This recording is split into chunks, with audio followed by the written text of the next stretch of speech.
ఇవాళ మహారాష్ట్రలో ప్రైవేటైజేషన్ అయిపోయింది, ముంబైలో అదానికి టాటాకి అప్పచెప్పింది, కర్ణాటకలో బెంగళూరులో టాటాకి అప్పచెప్పింది.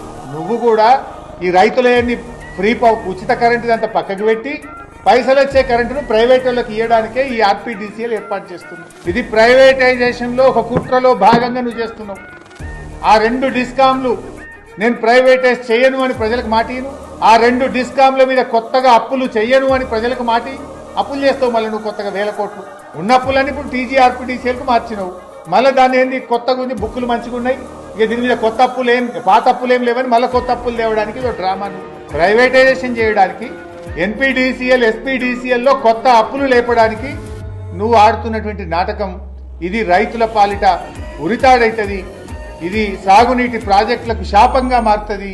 తాగునీటి ప్రాజెక్టులకు కరెంటు కొరత ఏర్పడుతుంది. దీన్ని వెంటనే విరమించుకోవాలని చెప్పి మేము ఈరోజు డిమాండ్ చేస్తా ఉన్నాం.